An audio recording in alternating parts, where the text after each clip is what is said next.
വിദേശ തൊഴിൽ പരിശീലനത്തിനും തൊഴിലവസരങ്ങൾക്കും little flower engineering institute Kalamassery. പഠിച്ചാൽ ജോലി ഉറപ്പാണ്. ശിവസേനയിൽ ഉദ്ധവ് താക്കറെ വിഭാഗത്തിലുള്ള ചില MLA-മാരെ കൂടി BJP ചാക്കിട്ട് പിടിക്കുന്ന രീതിയിലേക്കാണ് കാര്യങ്ങളുടെ പോക്ക്. അങ്ങനെ വരുമ്പോൾ സഞ്ജയ് റാവത്തും ഉദ്ധവ് താക്കറെയും ആദിത്യ താക്കറെയും മാത്രമായി ടീം ചുരുങ്ങുമല്ലോ എന്ന് പരിഹസിച്ചവർക്ക് ഉദ്ധവ് കൊടുത്ത മറുപടി ഇതാണ്: എന്ത് പ്രതിസന്ധി വന്നാലും ഞങ്ങൾ കോൺഗ്രസിനെ വിട്ടുപോകില്ല. വേണ്ടി വന്നാൽ കോൺഗ്രസുമായി ലയനത്തിലേക്ക് ചർച്ചയാകും. മഹാരാഷ്ട്രയിൽ കോൺഗ്രസ് നേതൃത്വത്തിന് വേണ്ടിയുള്ള ഒരു ശക്തമായ പോരാട്ടം തന്നെ ഞങ്ങൾ കാഴ്ചവെക്കും. ഞങ്ങൾക്ക് ആളുകളുണ്ട്. നേതാക്കന്മാർ കൂട്ടത്തോടെ പോയി എന്ന് വിചാരിച്ച് ശിവസേന ഉദ്ധവ് വിഭാഗം യഥാർത്ഥ ശിവസേന അല്ലാതാകുന്നില്ല. താൽക്കാലികമായ അധികാരത്തിൻ്റെ പിന്നിൽ പോകുന്ന എല്ലാ ആനുകൂല്യങ്ങളും ബാൽ താക്കറയിൽ നിന്നും പറ്റി ഒരു നാണവും മാനവുമില്ലാതെ BJPയും സംഘപരിവാറും ഇങ്ങനെ പിന്നിൽ നിന്ന് കുത്തുമ്പോൾ ജനങ്ങൾ മറുപടി കൊടുക്കാതിരിക്കില്ല. ഇപ്പോൾ ലോക്സഭാ തെരഞ്ഞെടുപ്പിന് ശേഷമുണ്ടായ നിയമസഭാ തെരഞ്ഞെടുപ്പിലെ താൽക്കാലിക വിജയം അത് യഥാർത്ഥ വിജയമല്ല.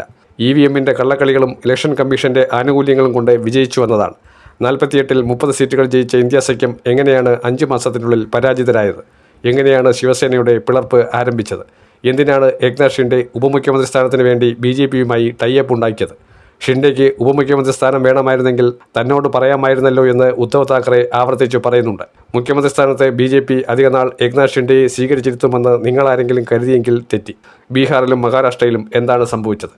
രണ്ടിടത്തും 8ന്റെ പണിയാണ് സഖ്യകക്ഷികൾക്ക് കൊടുത്തിരിക്കുന്നത്. തൻ്റെ പിതാവ് കെട്ടിപ്പടുത്തുയർത്തിയ ഈ മഹാപ്രസ്ഥാനത്തെ 4 കാശിന് വേണ്ടി BJPക്ക് വേണ്ടി ശിവസേനയെ പിളർത്തി. 2 സീറ്റും 4 വോട്ടും അധികം കിട്ടാൻ വേണ്ടി ഏക്നാഥ് ഷിൻഡെ കള്ളക്കളി കളിച്ച കാര്യം മറാത്തികൾ മറക്കില്ല. മറാത്തികൾ ഷിൻഡെയെ കണക്കിന് കൊടുക്കുന്ന ഒരു ദിവസം വരും. അത് വിദൂരമല്ല എന്ന് സഞ്ജയ് റാവത്ത് ആവർത്തിച്ചു പറയുന്നുണ്ട്. മുംബൈയിൽ ശിവസേന ശക്തമായി ഒരു യോഗം വിളിച്ചു ചേർക്കാൻ പോവുകയാണ്. ഭാവി പരിപാടികളിൽ കോൺഗ്രസുമായി ചേർന്ന് എങ്ങനെ പ്രവർത്തിക്കണം എന്നുള്ളതാണ്. NCPയുടെ പിളർപ്പിന് ശേഷം ശരത് പവാറിൻ്റെ നേതൃത്വത്തിലുള്ള പാർട്ടി വീണ്ടും കോൺഗ്രസിലേക്ക് ലയിക്കാൻ പോകുന്നു എന്ന വാർത്ത ശക്തമായി തന്നെ പരക്കുന്നുണ്ട്. അത് സ്ഥിരീകരിക്കാൻ ഇതുവരെ ഒരിക്കലും NCPയുടെ പ്രധാന നേതാക്കളോ സുപ്രിയ സുലെ അടക്കമുള്ളവരോ തയ്യാറായിട്ടില്ല.